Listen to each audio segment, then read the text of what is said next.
My name's Aaron Day from MakeCrazyDays.org. Today I'm going to show how to make a form for a recurve bow limb. If you'd like to see how, keep watching. The form is composed mostly of laminated plywood. Only 3 pieces of 3/4 inch are used to make the form, but a 4th is used for a routing template. These pieces are cut to 11 inches by 24 inches. The shape of the limb is drawn onto the piece which will be used for the router template. I used the limb shape from another recurve bow. The bandsaw is used to cut along the line. It is probably best to make sure you start the cut in the direction you will not bump into the support of the saw. But if you do, just pull it carefully back and cut the other direction.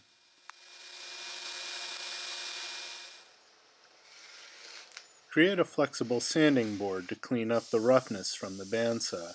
I'm using 120 grit sandpaper affixed to a thin sheet of plexiglass with spray adhesive.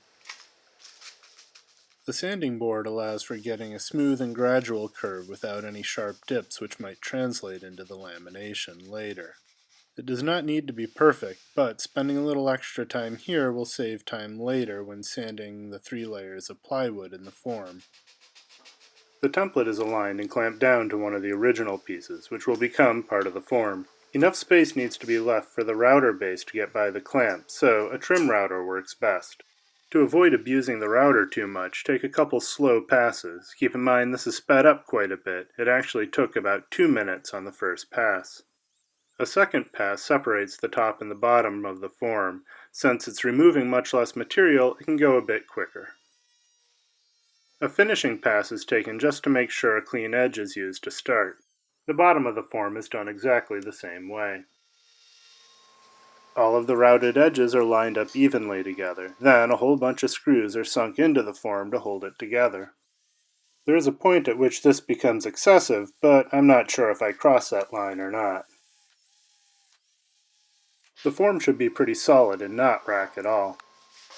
If the earlier sanding was done smoothly enough and the alignment when sinking the screws when assembling the form went well, there should not be a ton of sanding work. Keep the sanding board perpendicular to the sides of the form so you get a good 90-degree angle. Guides for the form are screwed down onto one side. I would not recommend adding glue in case you need to remove these later when popping a laminated limb out of the form. The guide should be complementary on the top and the bottom of the form to ensure alignment lengthwise as well as laterally.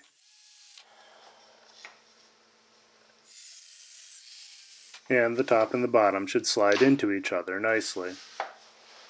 Perfect sanding is difficult, so a layer of cork is added to account for any small unevenness in the form.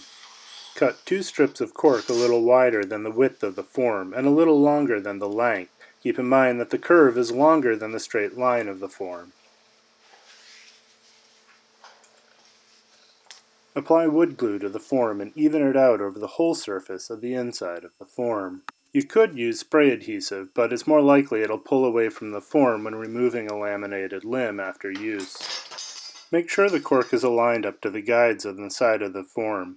It should extend past the form a little on the opposite side if you cut it oversized.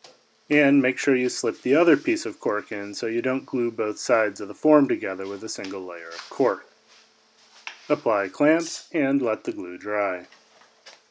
Once the glue is dry, remove the clamp. Using a sharp blade, like an X-Acto knife, trim the overhang from the cork. Cover the heck out of the form with packing tape. This may need to be done after each use of the form. The epoxy will not stick to the packing tape nearly as well as the raw wood of the form. Squeeze out of the epoxy will drip down on the sides of the form, so even the sides need to be covered, but also the guides and the cork layer.